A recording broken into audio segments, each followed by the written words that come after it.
his hands slick with sweat as he climbed up a vertical ladder that led to the central staff hallway, which was usually strictly off-limits to students. Peering through the small glass viewing port of the utility door, Leo saw that the main hallway was entirely flooded with the green fog, but the administrative wing remained clear, guarded by a heavy biometric security door that led toward the main courtyard exit. Suddenly, a heavy, rhythmic clicking sound echoed down the corridor, and Leo shrank back into the shadows as the silhouette of Mr. Vance emerged from the fog, wearing a heavy, militaristic gas mask and carrying a large, metallic canister hooked up to a pneumatic pressure launcher. The mad teacher was pacing back and forth in front of the security terminal, muttering to himself about chemical formulas, blocking the only viable escape route to the outside world, and checking a digital timer on his wrist that showed less than 4 minutes remaining before the entire facility was completely saturated.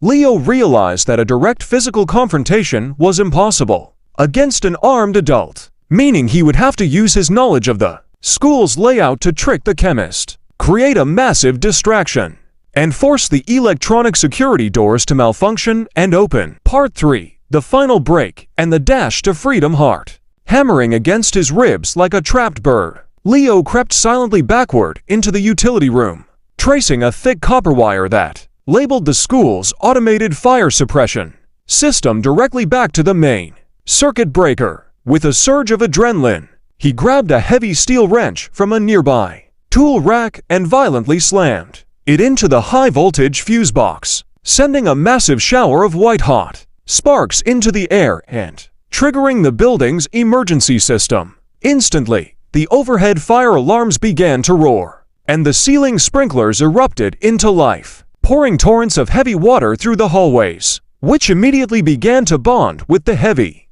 green gas particles and wash the airborne poison out of the air. The sudden power surge completely short-circuited the administrative wing's biometric locks, causing the heavy security doors to slide open with a loud, grinding mechanical hiss that caught Mr. Vance entirely off guard. Blurring with rage, the mass teacher spun around and spotted Leo darting out of the maintenance door, raising his pneumatic launcher to fire a concentrated blast of the remaining chemical fluid directly at the fleeing boy. Leo didn't look back. He vaulted over a row of metal lockers, using the momentum to dodge the hissing projectile as it smashed into the wall behind him, and sprinted with everything he had toward the open glass doors of the main courtyard. He burst through the exit into the cool, fresh evening air.